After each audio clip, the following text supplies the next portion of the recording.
Pour pouvoir obtenir un prêt, acheter ou louer un appartement, une maison, une voiture ou autre aux États-Unis, il faut avoir un bon credit score, une cote de crédit.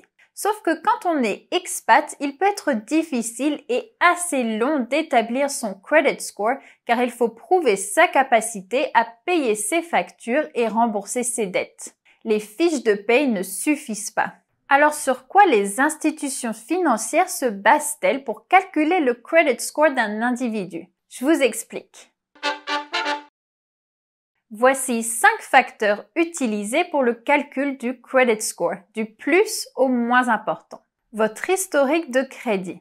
On prend en compte votre capacité à payer vos factures et rembourser vos crédits de manière constante. Donc si vous payez vos soldes de carte de crédit, loyer, factures d'électricité et autres à temps, votre score va s'améliorer. Mais si vous ratez une facture ou la payez en retard, votre score va baisser. Le taux d'utilisation de votre crédit. Pour ceux qui aiment les maths, il faut diviser le montant total de vos dettes par le montant total que vous pouvez emprunter.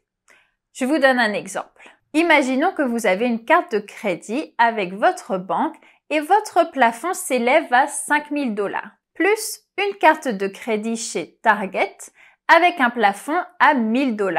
Et enfin, une carte Macy's avec un plafond à 500 $.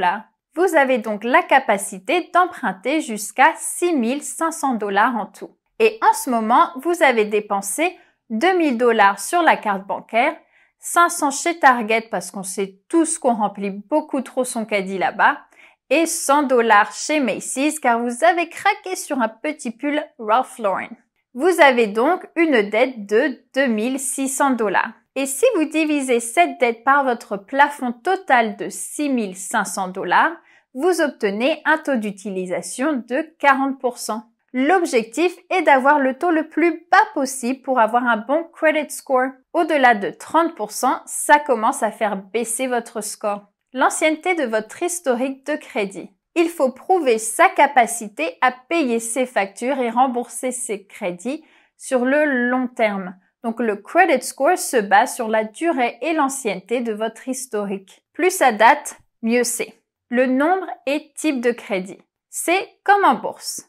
Il faut diversifier son portefeuille pour avoir du succès. Dans le cas des crédits, ça permet de prouver sa capacité à payer différents types de crédits. Donc si vous avez un mix de cartes de crédit, prêt immobilier, crédit auto et plus, ça aidera à améliorer votre score.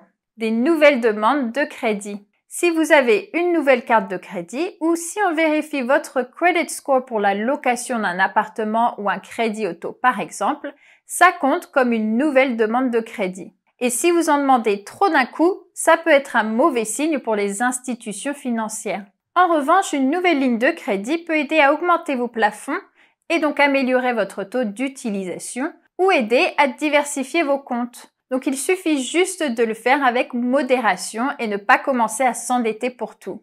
Le plus difficile, c'est de commencer. Mais en comprenant ces 5 facteurs qui impactent le credit score, on y arrive quand même, promis.